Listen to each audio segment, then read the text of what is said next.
Hallelujah, hallelujah.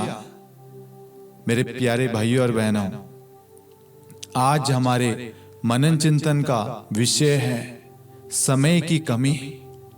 समय ना देने की वजह से परिवार टूट रहा है। पति पत्नी को, पत्नी पति को, माता पिता बच्चों को, बच्चे माता पिता को। एक परिवार परिवार तब कहलाता है जब परिवार के लोग एक दूसरे को समय दे, एक दूसरे से बातचीत करे, एक दूसरे को समझे। आज हमारे पास में समझने के लिए, प्रेम करने के लिए, बातचीत करने के लिए हमारे पास में समय ही नहीं है। आधुनिक युग में हम इतने व्यस्त हो गए हैं कि सब अपने अपने मोबाइल फोन में व्यस्त हैं।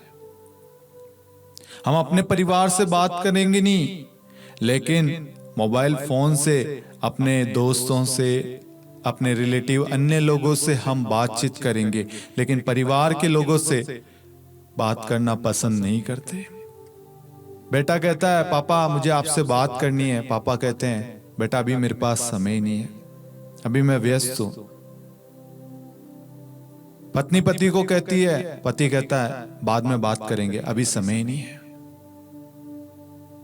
पति पत्नी को कहता है तो पत्नी कहती है अभी मैं काम में बिजी हूं, बाद में। ऐसे ही एक दूसरे के साथ में हर परिवार में ये चीज चल रही है, वो है समय की कमी। आज हर कोई इतना व्यस्त हो गया कि एक दूसरे के लिए समय निकाल पाना उनके लिए बहुत ही कठिन हो गया है। एक बहन ने फोन किया था। वो बहन कहती है उनका पति जो है वो प्रार्थना करने वाला व्यक्ति है, सुबह शाम हर पल प्रार्थना करते हैं, लेकिन बाहरी रूप से वो मजबूत है, लेकिन आंतरिक रूप से, आत्मिक रूप से वो बहुत कमजोर है। क्यों? कारण ये है कि जो भाई, जो पति है उनका, वह प्रार्थना करने वाला है, वचन को बांटता है, दूसरों को शिक्षा देता है, लेकिन वह उस शिक्षा पर खुद चल नहीं पाता। कैसे? मैं बताना चाहूंगा आपको। पति काम भी करता है, काम करके घर आता है और संध्या के समय वह घर से बाहर चला जाता है और रात को 10-11 बजे घर में प्रवेश करता है। अब संध्या का समय प्रार्थना का समय होता है, परिवार का समय होता है, बातचीत का समय होता है, ईश्वर की उपस्थिति का, ईश्वर के साथ में एक होने का समय होता है। क्योंकि संध्या के समय हम सब एक साथ मिलकर प्रार्थना करते हैं, लेकिन उस समय वह घर के बाहर निकल जाता है, दोस्तों के साथ में, अन्य लोगों के साथ में व्यस्त हो जाता है। वह उनको वचन के बारे में, प्रार्थना के बारे में समझाता है, लेकिन उनके खुद के परिवार को जो प्रार्थना की सख्त जरूरत है, उनके बच्चों को जो माता पिता के समय की जरूरत है, वो उनको नहीं दे पा रहे। जब समय नहीं दे पा रहे तो बच्चे भी उदास होने लग गए, बच्चों को भी दुख होने लग गया कि पापा के पास तो हमारे लिए समय ही नहीं है। बच्चे घर में रहे या ना रहे, बच्चे खाना खाए या ना खाए, बच्चे टाइम पे घर आ रहे या ना आए, पिता को कोई लेना देना नहीं। वह पत्नी बड़ी उदास हो रही थी, दुखी थी, अंदर ही अंदर टूट रही थी कि हमारी भी इच्छा है हम उनके साथ में समय व्यतीत करें, लेकिन ये शाम 6 बजते ही घर से निकल जाते हैं। अब क्या हुआ? उनकी अनुपस्थिति उस परिवार में दरार उत्पन्न करना शुरू कर रहे हैं। बच्चे अब माँ बाप से, पिता से कोई भी इच्छा प्रकट नहीं करते, क्योंकि उनके मन में आ गया कि पापा के पास तो हमारे लिए समय ही नहीं है। और बच्चे बाद में ये कहने लग गए, पापा आप जो दूसरों को शिक्षा देते हैं, पहले आप तो खुद उस शिक्षा पर चल लो। जब मैंने ये सुना तो बड़ा ही दुख हुआ। आज ये हर एक के जीवन की कहानी है, सच्ची घटना है। आज हम दूसरों को बदलना चाहते हैं, लेकिन खुद बदलने के लिए तैयार नहीं है।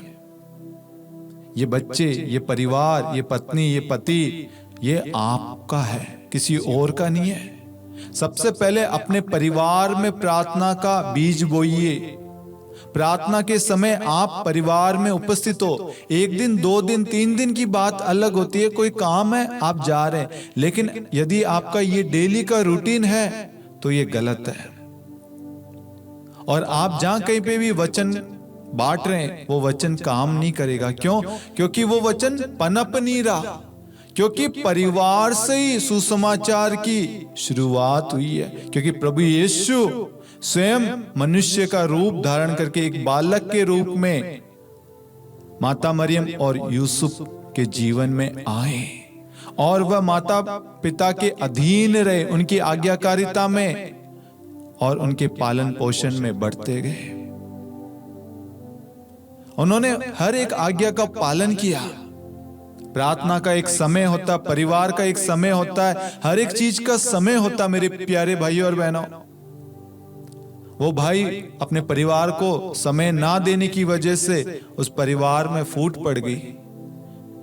पत्नी कहती है तुम आओ तो ठीक, नहीं आओ तो ठीक, हम प्रार्थना कर लेंगे। क्योंकि पत्नी हार गई, थक गई। वह जब ये बता रही थी तो मुझे बड़ा ही दुख हो रहा था, क्योंकि आज हर एक की कहानी है। हर एक व्यक्ति चाहता है मुझे समय दे, बातचीत का समय, प्रेम करने का समय, घूमने का समय, प्रार्थना करने का, हर एक चीज का समय है। मेरे प्यारे भाइयों और बहनों, प्रभु का पवित्र वचन 1 तिमोथी अध्याय 5 वाक्यांश 8 कहता है, जो अपने संबंधियों को विशेष करके अपने निजी परिवार की देखरेख नहीं करता, वह विश्वास को त्याग चुका और अविश्वासी से भी बुरा है। वचन क्या कहता है? जो अपने संबंधियों की, विशेष करके, यहां पर विशेष करके लिखा है, विशेष करके अपने निजी परिवार की देखरेख नहीं करता, वह विश्वास को त्याग चुका है और अविश्वासी से भी बुरा है। जो व्यक्ति ऐसा आचरण, ऐसा स्वभाव है उनका, उनके अंदर से विश्वास चला गया, उन्होंने विश्वास को त्याग दिया और वह अविश्वासी से भी बुरा है। वो भाई दूसरों को शिक्षा दे रहा था, लेकिन अपने निजी परिवार के लिए समय नहीं निकाल पा रहा था। यहां पर वचन स्पष्ट रूप से कहता है, जो अपने परिवार की देखरेख नहीं करता। बच्चों की जरूरतें माता पिता को मालूम है, फीस कब देनी है, बच्चों की कॉपी किताबें कब लानी है, उनकी स्कूल की ड्रेस हो, उनकी आवश्यकताएं हैं। बच्चे बड़े हो रहे हैं और जरूरतें, जिम्मेदारियां बढ़ रही है। सिर्फ पैसा ही सब कुछ नहीं होता। उस बहन ने कहा, ये मुझे तो सैलरी दे देते हैं और उस सैलरी से मुझे देखना पड़ता परिवार को कैसे चलाऊं। घर में राशन है, सब्जी है, बच्चों की ड्रेस आएगी, किताबें आएगी, फीस जाएगी, हर चीज करना है तो मुझे करना है। घर का भी काम संभालो और बच्चों को भी संभालो। मैं थक गई हूं, हार गई हूं। मैं भी चाहती हूं वो मेरा हाथ बटाएं, बच्चों से बात करें कि बच्चों तुम 12th के बाद में क्या करना चाहते हो, 10th के बाद में कौन सा सब्जेक्ट लेना चाहते हो, क्या पढ़ना चाहते हो, बड़े होकर क्या करना चाहते हो, तुम्हारी इच्छा क्या, तुम्हारा ड्रीम क्या है। आओ हम सब मिलकर प्रार्थना करें, बातचीत करें, आओ हम सब घूमने चले। हर एक चीज का समय मेरे प्यारे भाइयों और बहनों, यदि आप अपने परिवार की, अपनी पत्नी की, पति की, बच्चों की, बच्चे माता पिता की देखरेख नहीं करेंगे तो आप में प्रभु नहीं है। आपने विश्वास का परित्याग कर दिया है, आपके अंदर विश्वास नहीं है और आप अविश्वासी से भी बुरे हैं। Hallelujah, hallelujah. प्रभु का पवित्र वचन सन्मति अध्याय 13 वाक्यांश 22 कहता है, जो कांटों में बोया गया है ये वह है जो वचन सुनता है, परंतु संसार की चिंता और धन का मोह वचन को दबा देता है और वह फल नहीं लाता। यह वह व्यक्ति है जो वचन को सुनता है, परंतु संसार की चिंताएं जो है वो वचन को दबा देती है।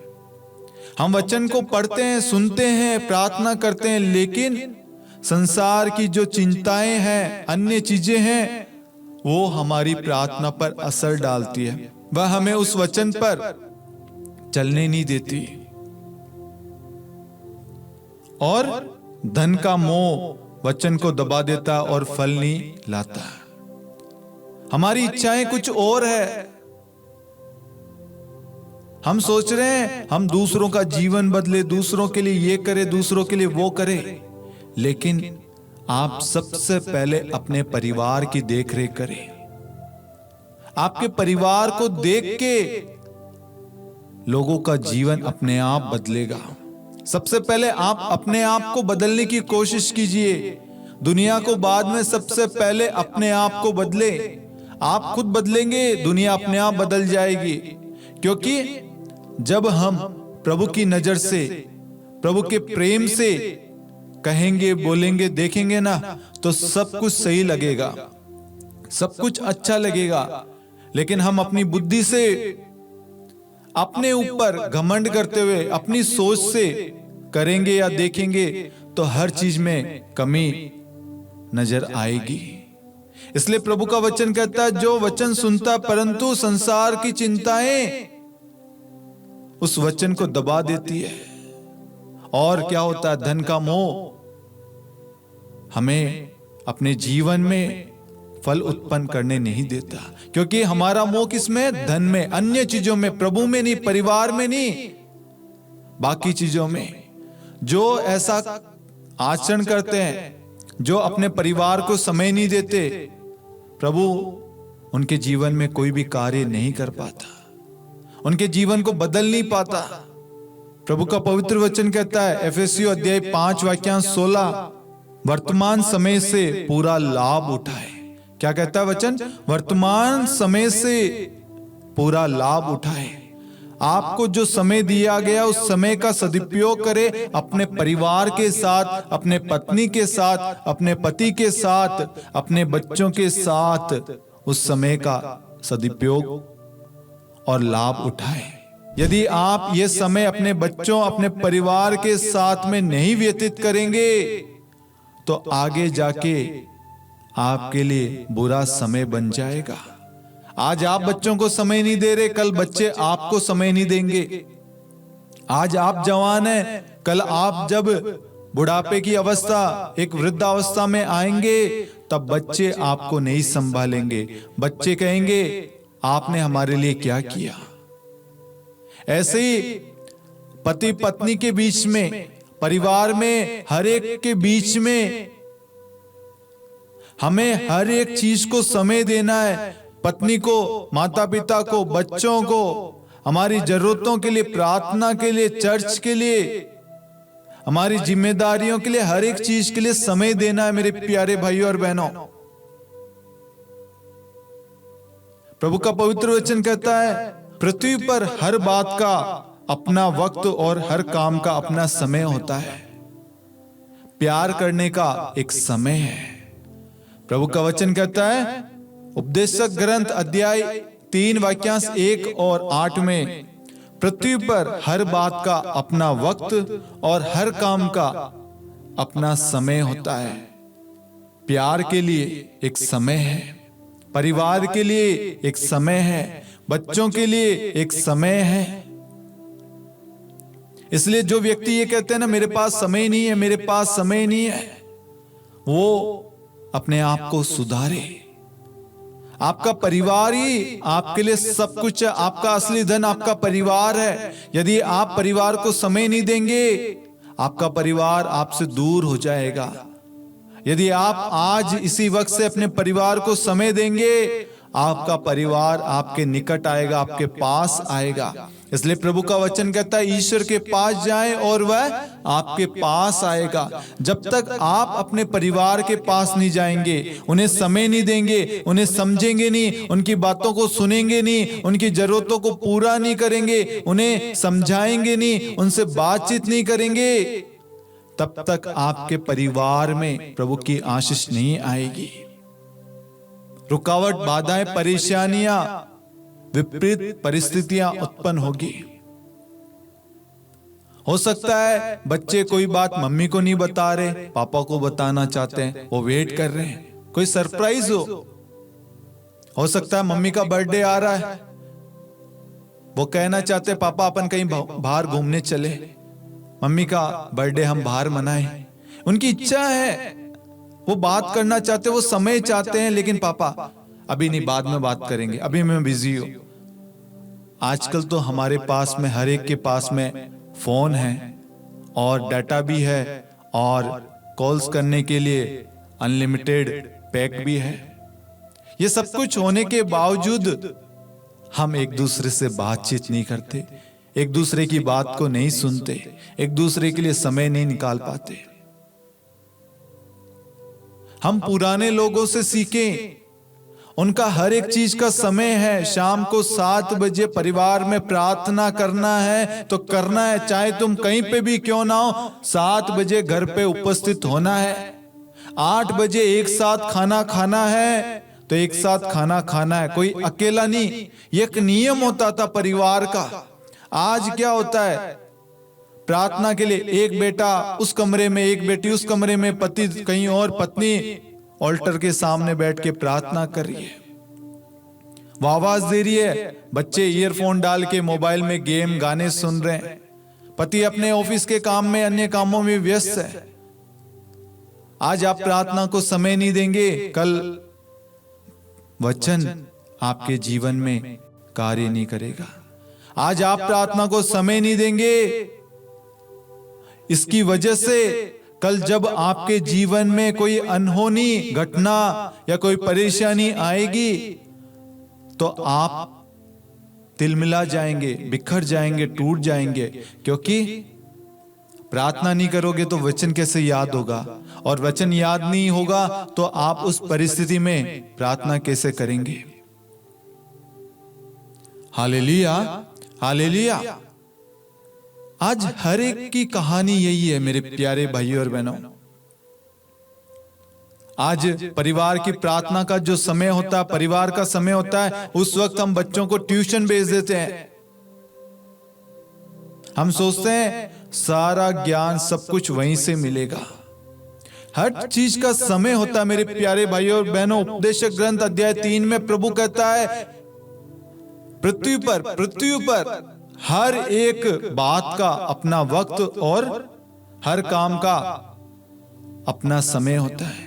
पढ़ाई का, ट्यूशन का, डिनर का, प्रार्थना का, प्रेम का, हर एक चीज का पृथ्वी पर एक समय निर्धारित है। यदि आज वो समय का आप सदुपयोग नहीं करेंगे, उस समय का पालन नहीं करेंगे, उस समय का सदुपयोग अपने परिवार में नहीं करेंगे, नियम नहीं बनाएंगे, आपका परिवार तितर बितर हो जाएगा। आपके परिवार में ना प्रेम रहेगा, ना प्रार्थना रहेगी, ना आशीष रहेगी। प्रार्थना परिवार को जोड़ती है, एक करती है। प्रार्थना एक दूसरे को सहन करना सिखाती है। प्रार्थना के द्वारा हम एक दूसरे से प्रेम करते हैं। प्रार्थना के द्वारा सारी जो कमियां हैं, दुर्बलताएं, कमजोरियां हैं, वो दूर होती है। प्रार्थना ना करने से, समय ना व्यतीत करने से, बातचीत ना करने से क्या होगा, हमारे अंदर अविश्वास, संदेह उत्पन्न होगा। हम एक दूसरे से दूर होते जाएंगे। आज समय की कमी की वजह से कितने सारे रिश्ते टूट रहे हैं। पति पत्नी के बीच में दरार आ रही है। पति पत्नी बात करना चाहते हैं, उस वक्त हो सकता है सास या ससुर या कोई और अन्य व्यक्ति उनके बीच में आ रहा हो। वह अपने दिल की बात, अपने मन की बात, अपने दुख को, अपने सुख को शेयर नहीं कर पा रहे। क्यों? क्योंकि बातचीत की कमी, समय की कमी। हमें हर चीज का एक समय दिया गया है, हमें उस समय का सदुपयोग करना है और उस वक्त हमें ध्यान देना है कि ये जो समय मेरा परिवार का है, चाहे कुछ भी हो जाए, मैं ये समय अपने परिवार को, अपने पत्नी को, अपने पति को, अपने बच्चों को ही दूंगी या दूंगा। ये समय मेरे परिवार का है, तो ये परिवार का एक नियम बनाइए। हम सब परिवार एक साथ मिलकर भोजन ग्रहण करेंगे, एक साथ खाएंगे, एक साथ प्रार्थना करेंगे। आज आप सोच के देखिए कितने परिवार एक साथ भोजन ग्रहण करते हैं, एक साथ प्रार्थना करते हैं, सही ढंग से बातचीत किए हुए कितना समय हो गया। अपने दिल की बात, अपने मन में जो भी बातें हैं वो व्यक्त किए हुए बताए हुए कितना समय हो गया। एक दूसरे से सही ढंग से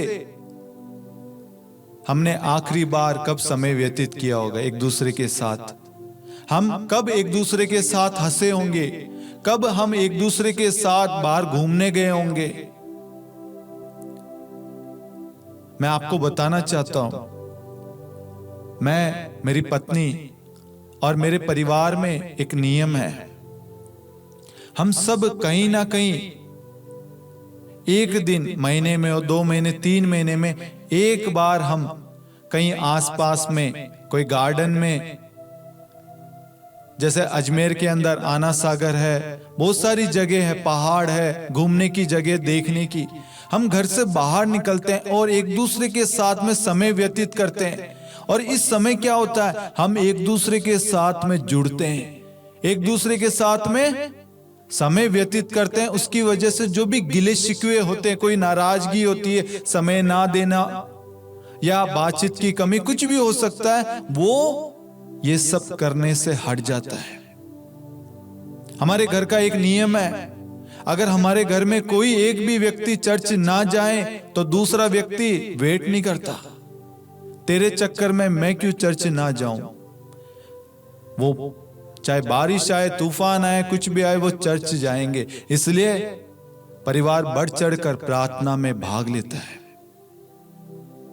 अगर मैंने कोई बहाना बना लिया कि आज मैं चर्च नहीं जाऊंगा, तो मेरी पत्नी, मेरे माता पिता वो चर्च जाएंगे। लेकिन बहुत सारे लोग क्या करते हैं, एक के ना जाने से पूरा परिवार चर्च नहीं जाएगा, क्योंकि प्रार्थना को हम महत्व नहीं देते, प्रार्थना की शक्ति को हम नहीं समझते। हमारे परिवार में हर एक चीज का समय है, एक दूसरे से बातचीत करने का हर एक चीज का समय होता है। गलत नहीं है ये हमारे परिवार की भलाई के लिए, परिवार को जोड़े रखने के लिए हर चीज का एक समय है। हमें उनको समय देना है, वो समय आप दूसरों को नहीं दे सकते। आज आपका समय आपके परिवार के लिए अनिवार्य जरूरत है। आज हस्बैंड अपने मोबाइल फोन में व्यस्त है, वाइफ अपने मोबाइल फोन में, बच्चे अपने मोबाइल फोन में, सब व्हाट्सएप पे हार्ट भेजते हैं, लव यू लिखकर भेजते हैं, आइकन्स भेजते हैं हार्ट का अलग अलग, लेकिन हकीकत में कुछ नहीं, सामने से देखे तो कुछ नहीं। क्यों? क्योंकि हमने मोबाइल फोन को समय दे दिया। हम घर में बात नहीं कर रहे, लेकिन मोबाइल फोन में हम हंस रहे हैं, दूसरों से बातचीत कर रहे हैं, खुद टूटे हुए हैं, खुद दुखी है और दूसरों को ज्ञान दे रहे हैं। सबसे पहले वो ज्ञान, वो नियम अपने जीवन में आप लागू करें, उसका पालन करें। ईश्वर का वचन कहता है, यदि तुमने मेरी आज्ञाओं का पालन किया होता तो तुम्हारी सुख शांति नदी की तरह और तुम्हारी धार्मिकता समुद्र की लहरों की तरह उमड़ती रहती।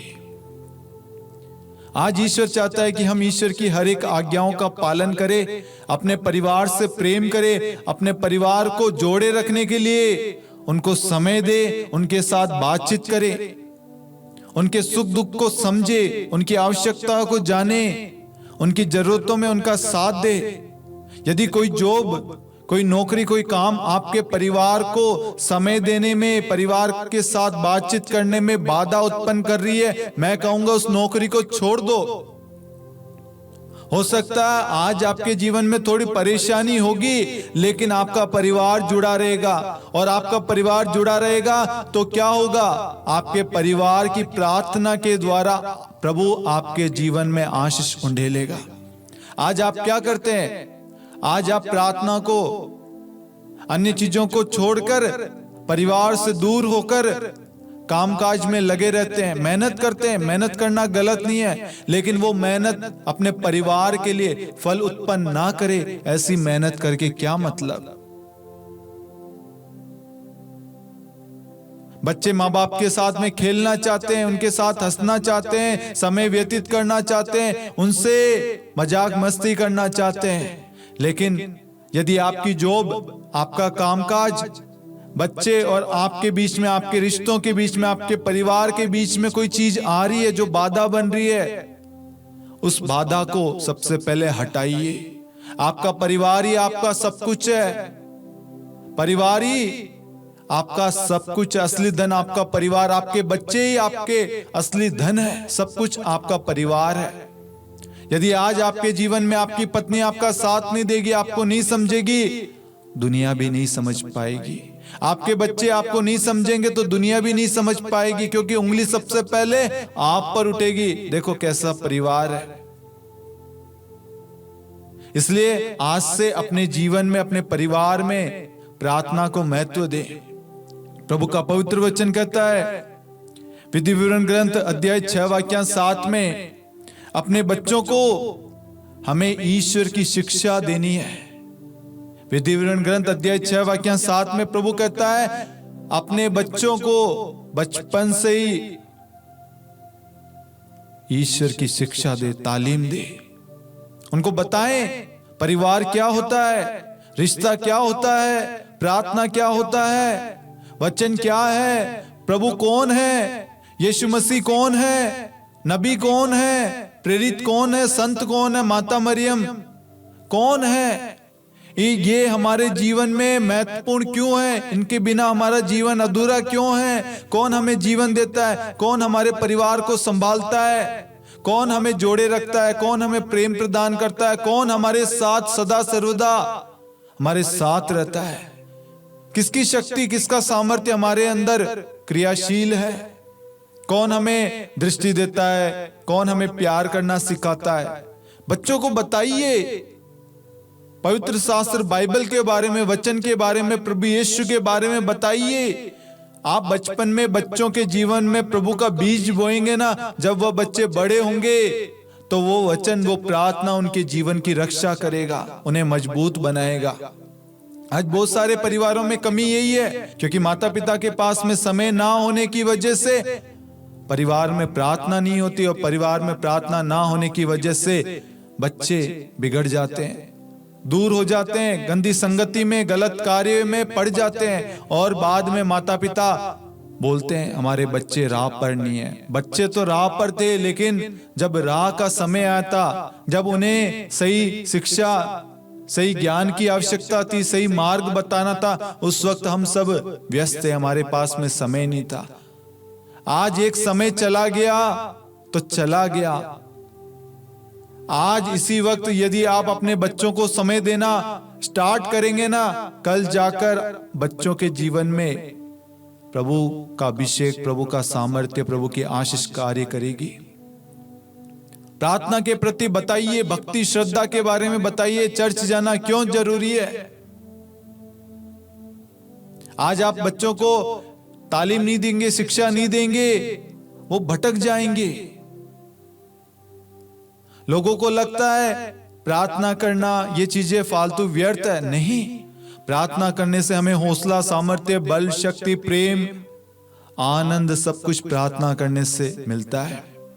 कितना भी दुख क्यों ना हो, कितनी भी पीड़ा क्यों ना हो, कितनी भी बुरी अवस्था क्यों ना हो, यदि प्रार्थना है तो सारी पीड़ा, सारी दुख हमारे जीवन से हट जाती है, और ईश्वर का सामर्थ्य, ईश्वर की शांति हमारे भीतर, हमारे अंदर उपस्थित होती है, उतरती है। Hallelujah, hallelujah. आज समय की कमी की वजह से परिवार तितर बितर हो रहा है, इधर उधर हो रहा है। परिवार में यदि 3 जन है, 4 जन है, माता पिता, बच्चे, तो आप दोनों में से, हस्बैंड वाइफ दोनों में से, अगर बच्चे छोटे हैं, अभी जन्म हुआ है, तो दोनों में से एक जना बच्चे के साथ सदा सर्वदा रहे। बच्चे को इस वक्त आपकी जरूरत है। हो सकता है आप दोनों में से एक जना काम नहीं करेगा तो फाइनेंस में थोड़ी सी कमी आ सकती है, लेकिन उस फाइनेंस से बढ़कर आपका परिवार, आपकी संतान। आपने उस बच्चे को समय दे दिया, वो समय कल फल उत्पन्न करेगा, आशीष का कारण बनेगा। आज बहुत सारे परिवार का बिखरने का रीजन ये है, पति पत्नी दोनों काम में व्यस्त है। बच्चे को हम दूसरों के भरोसे छोड़ जाते हैं, बच्चे कहां से क्या सीखेंगे? बच्चों के मन में ये माता पिता व्यस्त है, ये हकीकत है। आप अपने इर्द गिर्द स्मार्ट मेट्रो सिटी में देखिए, पैसों की आधुनिक युग में, सांसारिक होड़ में, सांसारिक दुनिया में, ये भागती हुई दुनिया में हम इतने व्यस्त हो गए। हम सब जो कर रहे हैं वो अपने परिवार की भलाई के लिए कर रहे हैं, अच्छाई के लिए कर रहे हैं, लेकिन उसमें हमें थोड़े ठहराव की, रुकने की सख्त जरूरत है। एक हस्बैंड वाइफ प्लान करता है कि हम अब एक संतान को जन्म देंगे, उसके लिए आप प्रार्थना कीजिए, आज से इसी वक्त से प्रार्थना करना शुरू कीजिए। उसके पालन पोषण के लिए 9 महीने वो माता के गर्भ में रहता है। वो हर क्षण, हर पल, हर रात्रि आप उस बच्चे के लिए प्रार्थना करना शुरू कीजिए।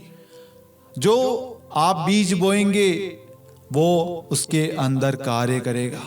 आप अपने पत्नी अपने पति को प्रेम करेगी, एक दूसरे को समय देंगे, बच्चा अंदर पेट में वही सीखेगा, उस पर वही प्रभाव, वही असर पड़ेगा। आप अच्छी चीजें देखेंगे, अच्छी चीजें बोलेंगे, अच्छी चीजें करेंगे, प्रार्थना करेंगे, एक दूसरे से प्रेम करेंगे, एक दूसरे को ब्लेस करेंगे, झूठ नहीं बोलेंगे, सच्चाई बोलेंगे, बच्चा भी वही सीखेगा, वही करेगा। और बच्चा जब जन्म लेता है उस वक्त उससे माता पिता के स्पर्श की, उनकी उपस्थिति की सख्त जरूरत होती है, उनके साथ की। वह सबसे पहले नाम क्या लेता है? पापा, मम्मी। जब वो बच्चा नाम ले और आप ना हो तो सोचिए उस समय को, उस दुख को देखिए। आप इतनी मेहनत कर रहे हैं और बच्चे की पहली पुकार, पहली आवाज सुनने के लिए आप उसके साथ में नहीं है। आज बहुत सारे परिवारों में यही हो रहा है। पति पत्नी शादी तो कर लेते हैं, शादी के बाद में उनके बीच में संबंध हो जाता है, संबंध के बाद में पति या पत्नी दोनों में से एक जना बाहर काम करने के लिए चल जाता है। और क्या होता है, बाहर काम करने की वजह से समय पर छुट्टी नहीं मिल पाती, बच्चे का जन्म होता है तो उस वक्त उससे मिलने के लिए भी वो नहीं आ सकता या नहीं आ सकती, छुट्टी नहीं है। साल भर हो जाते हैं, छुट्टी नहीं मिलती और बच्चा बड़ा होता है। बहुत सारे परिवारों में ऐसा है, हम आजकल देखते हैं, बच्चे बड़े हो गए, बच्चों को पता ही नहीं है कि पापा कौन है, पापा क्या करते हैं। क्योंकि हस्बैंड वाइफ के बीच में मतभेद, लड़ाई झगड़े हैं। इस लड़ाई का सबसे बड़ा कारण है एक दूसरे को समय ना देना, एक दूसरे को नहीं समझना, एक दूसरे से बातचीत की कमी। बातचीत का जो समय था उसका हम सदुपयोग नहीं करते, प्रेम का समय था उस प्रेम का सदुपयोग नहीं करते, उस समय का। बच्चे आपको चाहते हैं, माँ बाप बच्चों को चाहते हैं। माँ बाप चाहते हैं बच्चे हमारा साथ दे, हमारी देखभाल करे, देख रेख करे जब वो बुजुर्ग हो जाए, वृद्धावस्था में आ जाए। और आज बच्चे माँ बाप को नहीं समझ रहे। माँ बाप बच्चों को डांटते हैं तो बच्चों को लगता है ये हमारा बुरा चाह रहे हैं। नहीं मेरे प्यारे भाइयों और बहनों, माँ बाप हमेशा आपका भला चाहते हैं, आपका अच्छा चाहते हैं। वो बाहरी रूप से, बाहरी मन से आपको डांटते हैं, लेकिन अंदर वही जानते हैं उनको कितना दुख हो रहा है, कितनी पीड़ा हो रही है। वो मार आपको नहीं पड़ रही, वो चोट उनके हृदय को पड़ रही है। वो अंदर ही अंदर वो खुद रो रहे हैं, वो अंदर ही अंदर खुद टूट रहे हैं, उनके हाथ कांप रहे हैं। वो आपको नहीं दिख पा रहा, लेकिन वो अनुभव करना पड़ता है। माँ बाप यदि आज आपको मोबाइल नहीं दिला रहे, उसके पीछे कारण हो सकता है। माँ बाप आज आपको गाड़ी, बाइक, स्कूटी, साइकिल या कुछ आपने डिमांड की, वो आपको नहीं दिला पा रहे, तो उसके पीछे कारण होगा। आपको उसकी वैल्यू समझाना चाहते हैं, बताना चाहते हैं, इसको लेने के लिए, इसको खरीदने के लिए कितनी मेहनत की जाती है और इसको संभालना क्यों जरूरी है। हम ले तो लेते हैं लेकिन केयर नहीं करते। उस पे मिट्टी लग रही है, कीचड़ लग रहा है, वो खराब हो रहा है, हम केयर नहीं करेंगे। जब तक हमें उस चीज की वैल्यू हमें नहीं मालूम चलेगी, तब तक हमें मालूम नहीं रहेगा कि इसके लिए कितनी मेहनत की जाती है।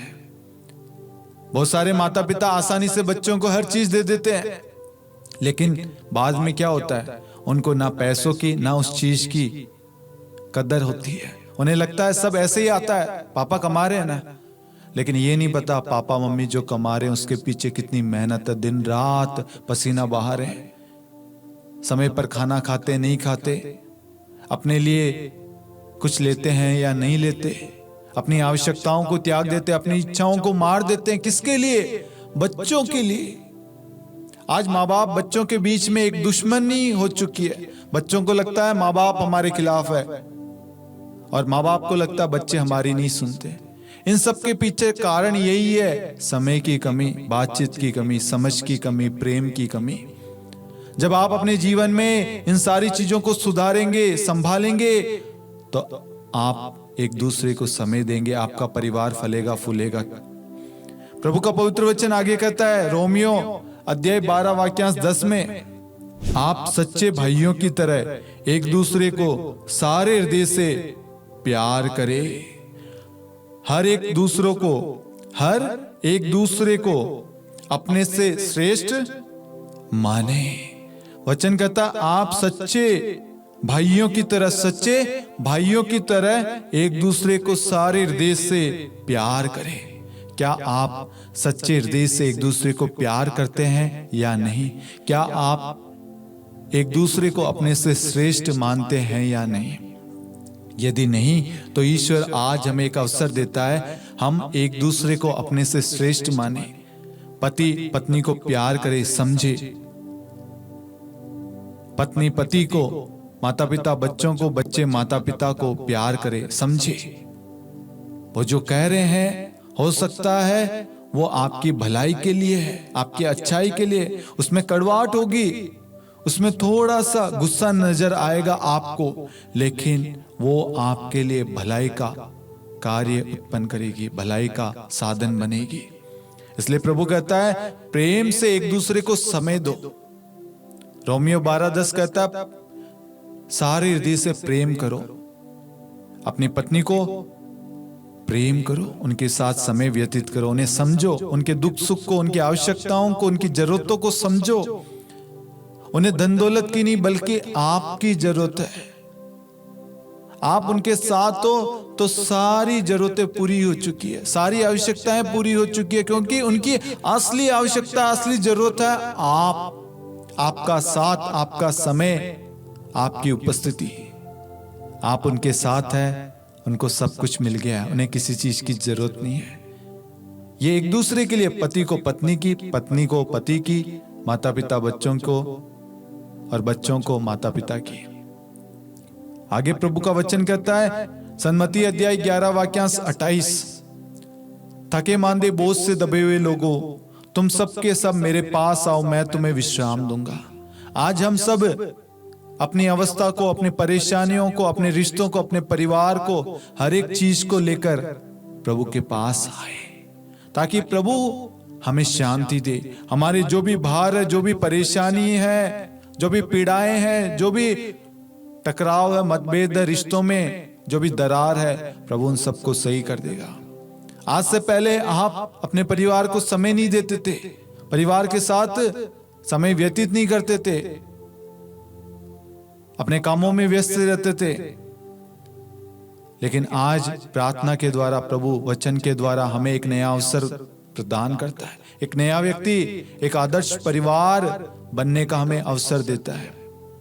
इसलिए मेरे प्यारे भाइयों और बहनों, हम बड़े विश्वास के साथ प्रेरित चरित्र अध्याय 16 वाक्यांश 31 पर विश्वास करते हुए घोषणा करें, प्रार्थना करें। प्रभु का वचन कहता है, आप प्रभु ईसा में विश्वास कीजिए तो आपको और आपके परिवार को मुक्ति प्राप्त होगी। आज आप एक दृढ़ संकल्प, एक निर्णय लेंगे, एक डिसीजन लेंगे कि आज से कुछ भी हो जाए, मेरे परिवार का समय मेरे परिवार को ही दूंगा, चाहे नौकरी रहे या ना रहे, लेकिन मैं अपने पत्नी को प्रेम करूंगा, पत्नी अपने पति को, बच्चे अपने माता पिता को, माता पिता अपने बच्चों को समय देंगे, और उन्हें प्यार करेंगे, उन्हें प्रार्थना का मर्म, प्रार्थना के बारे में हम सिखाएंगे और एक मत एक हृदय होकर हम पारिवारिक प्रार्थना करेंगे। जब आप एक पहल, एक निर्णय लेंगे ना, तो आपके द्वारा आपको और आपके परिवार को, दोनों को प्रभु आशीष देगा। और जो भी कमजोरियां, कमियां थी आपके रिश्ते में, आपके परिवार में, जो रुकावट हो, बाधा हो, चिंताएं हो, वह सब दूर हो जाएगी। आज से पहले आप चिंता करते थे अपने बच्चों को लेकर, अपने रिश्तों को लेकर, अपने परिवार को लेकर। जब आप प्रार्थना करना शुरू करेंगे ना, सारी चिंताएं दूर हो जाएगी, क्योंकि आपने अपनी सारी चिंता किसको दे दी? प्रभु को। अब आप चिंता से मुक्त है, आप आजाद है। अब ये समय, ये पल सिर्फ परिवार के साथ। आपका परिवार ही आपका असली धन, सब कुछ परिवार है। यदि आपका परिवार आपके साथ नहीं है, आपके जीवन में कुछ नहीं है। आज लोगों के पास में धन है लेकिन परिवार नहीं है। आज लोगों के पास में सब कुछ है लेकिन समय और समय की कमी की वजह से उनका परिवार उनसे दूर हो गया है।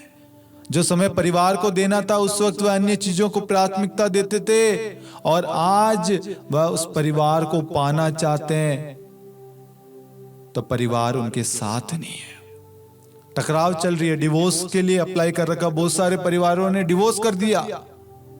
बहुत सारे दंपतियों ने एक दूसरे से डिवोर्स लेकर अलग हो गए। कारण क्या है? समय की कमी।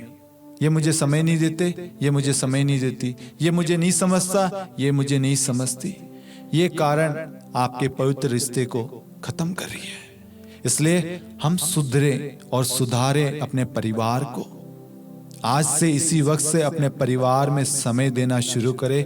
आज आप समय देंगे, समय कल आपको फल देगा। आपके परिवार के द्वारा ईश्वर की महिमा होगी और ईश्वर आपके परिवार को आशीष देगा और आपके परिवार के द्वारा प्रभु महान कार्य करेगा। आपके परिवार को एक आदर्श परिवार और एक पवित्र नाज़त परिवार की तरह आपको मिशन के लिए चुनेगा। आपके आचरण, आपके व्यवहार की वजह से, आपके प्रेम, आपके प्रार्थना में जीवन को देखकर अनेक लोगों का जीवन बदलेगा। प्रभु आपके परिवार में प्रभु आना चाहता है, आपसे बातचीत करना चाहता है, आपके सुख दुख में साथ देना चाहता है। इसलिए अपने घर में प्रार्थना को शुरू कीजिए। प्रार्थना से सब कुछ बदलता है। सोच, सब कुछ प्रार्थना के द्वारा संभव है। इसलिए आज से अपने जीवन में, अपने परिवार में प्रार्थना को प्राथमिकता दे, परिवार के साथ में समय व्यतीत करे और एक दूसरे से मेल मिलाप करें। Hallelujah, hallelujah.